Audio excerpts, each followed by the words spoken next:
Hi everyone, Sid here. I just wanted to warn you that this is another one of those videos that gets a little crackly towards the end. I think that at its worst, it's still quite listenable, but it does progressively get worse as the video progresses. And towards the end, for me personally, my eyes were straight up locked in on the intersection between my earbuds microphone and my jacket's zipper over here, so I apologize for that. But while I'm recording this, I just want to point out the little sub-rant that I end this video with. I forgot to include losing the popular vote and winning the electoral vote. Hopefully that'll make sense by the time you get to that. So, on that note, take it away, Sid from This Morning. I am excited about today's topic because this is something that I have wanted to cover for many months now, either before the election even started or early into the primary. But yeah, I am glad that I never got around to it because I'm about to do a much better job at addressing this than I would have had I addressed it way back when. So let me start with a preamble. Basically, I went to a party on Saturday, and if there is something that I love, and it happens so rarely, which is why when it happens, it just stays with me for a long time. I fucking love making spontaneous new connections about my own position while talking to someone. So as rare as intelligent conversations about politics are in general, and as much as I thirst for them and try to, latch on whenever I happen across them, when I actually make new realizations or connections about what I think, those are even more impactful. So at this party, I met a guy, and we started talking, and I forget exactly what we were talking about. Basically, the election came up, and I kind of latched onto a conversation about that. And since we were all politically primed, it kind of fractured on into little groups, and then other people started adding themselves into other groups. It's a party, you get what I'm saying. So I meet this guy, and I introduce myself, and when I talk about why I'm glad, quote unquote, that Trump won, I started to address why I sound like a righty all the time. And, it doesn't show all the time, but I can actually hear myself speak when I record these videos. And I've been conscious. As much as I don't believe in the left-right paradigm, and it bugs me as much as it does to know that it's useful as verbal shorthand to use it all the time because so many people are married to it. But I'm aware when I say stuff that sounds like a right-winger / conservative or whatever. And I don't really mind, but I think it's worth pointing out to people who encounter stuff that I talk about for the first time and who are married to this paradigm. So I was talking to this guy about how I sound like a righty all the time, and I said the word because, and that's when the click happened to my head. And again, this is what I loved about this moment in particular, is these are all elements that have been floating around in my brain for a while, and I even addressed some of those in my video on the left-right paradigm. And so yeah, I'm talking to this guy, and I say, you know what? It's all about who do you want ruling over you? So righties tend to be big God and small government, and lefties tend to be small God and big government. So of course, when I'm talking about my position, which is no government, I'm gonna sound a lot more like the small government wing. So that's basically it. I could end this video right now, of course. We both know that I'm not going to. But I just want to mention something also. I'm a market anarchist. That is my preferred term to describe my position. I believe in no government. You know the famous "should the government?" Nope. If you don't know what I'm talking about, I'll try to find the picture and link to it below.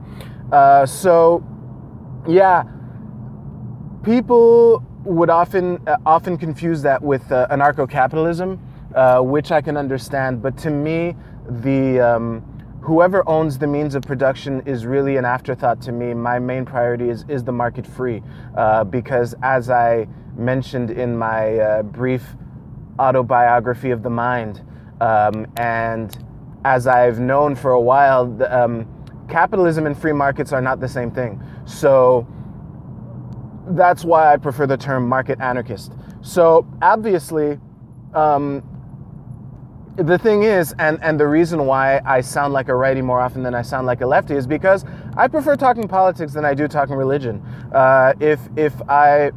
If we were talking about religion, I'd probably sound like a lefty. Those of you who've been watching this channel for a while have probably seen my war on drugs video. And I'll repeat the message. If you support the war on drugs, fuck you. And I've made the case before, fuck you if you support the war on drugs. So, coming back to what I was saying. I prefer talking about politics than I do religion. So, naturally, in my conversations, I'm going to sound like the small government wing. So I think that a nice topic to explore is the topic of gay marriage, which I don't think I've addressed on this channel. Now, to those of you who are absolutely married to the left-right paradigm, I'm going to alternate between sounding like a righty and sounding like a lefty throughout this rant, which is why I think it's such a beautiful topic to explore, to illustrate the point that I just made and that I realized on Saturday. So, let's start with the gay marriage conversation with what I consider to be the definition of marriage. And if you're one of these, no matter what you think the traditional definition of marriage is, I think that what I'm about to say will fit in pretty nicely with that. So, a marriage to me is, and basically always has been, two consenting adults gathering their friends and family together and announcing in front of their friends and family, we love each other, we want to spend the rest of our lives together and start a family. That's it. Now, if you're focused on the and start a family part, I can get how you can deduce the one man, one woman thing, because, you know, you need a sperm and an egg to create a new human. That's just science, people. And yeah, I could see how that would be, how that could fit into the one man, one woman thing that righties like to throw around a lot. However, the bottom line is you can adopt, and, you know, two dudes or two women could either adopt or find some surrogate mother with one of the married person's egg/sperm and, you know, create a baby that's half one of theirs or whatever. You get the idea. Basically, in today's world, you can have a marriage that fits into my definition that wouldn't fit into what some people would consider a traditional marriage. So yeah, that's about it. So when it comes down to should the government recognize gay marriage or whatever, my answer is it's none of the government's business who I choose to declare my love for and start a family with. So really, it's no more the government's job to say, you two dudes can't get married, than it is to say, you dude and you chick can't get married. It's really none of their business either way. So as far as allowing gays to marry, you know, the two core questions in everything I consider is it peaceful, is it voluntary? So it's all about self-ownership and non-aggression. And yeah, so gay marriage would totally fit into that if it's consensual. And, you know, if it's not, then it doesn't really matter the sex of both people getting married. Now, as far as, you know, I don't think gays should get married because some dead guy wrote a book 2,000 years ago, which is the, let's say, insensitive way of describing many religious positions.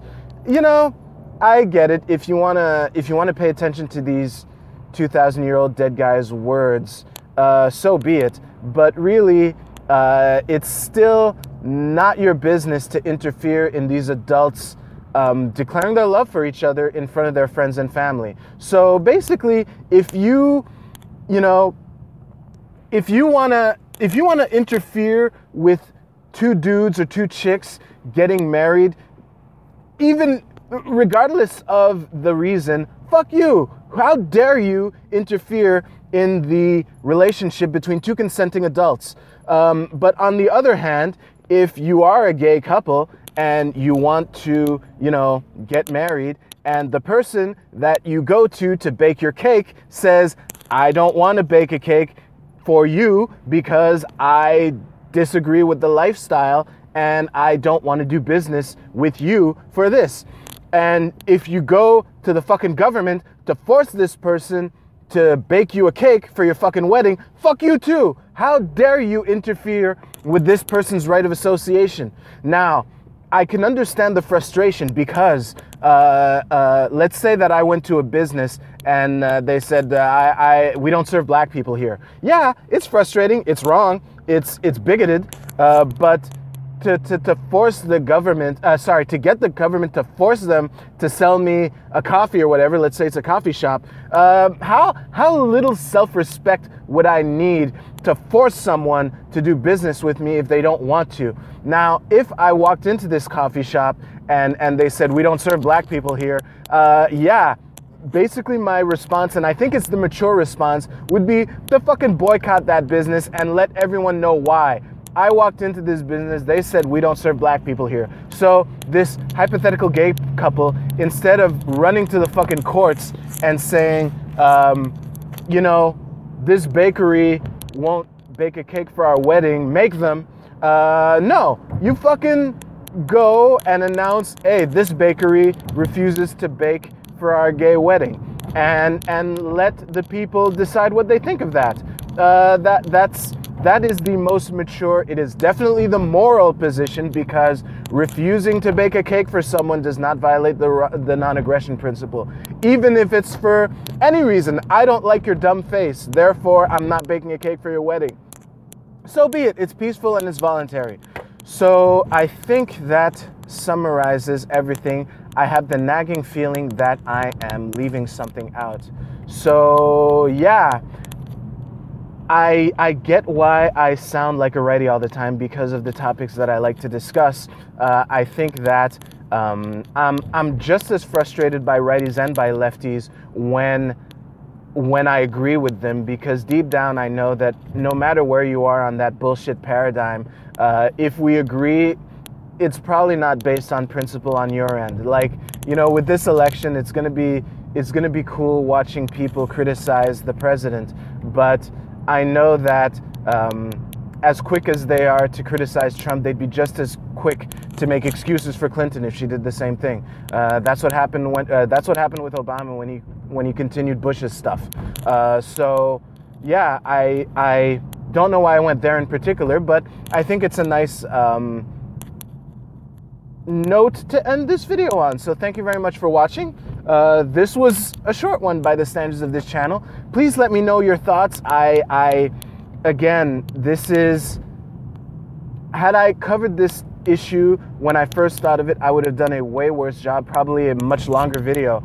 So thank you to the guy that I met on Saturday for, you know, engaging me enough to lay down the context for me to make that connection. So, on that note, please leave your comments below. I am always curious to know what you think. I know I'm a little behind on the comments responding, but as those of you who have watched this channel for a while know, I do eventually get around to it. Please subscribe to my YouTube channel. That would help me out a lot. You will find links to my social media below, as well as any relevant links to topics that I have mentioned during this rant. So on that note, you are awesome. You take care. Mwah. Keep it peaceful and voluntary, baby.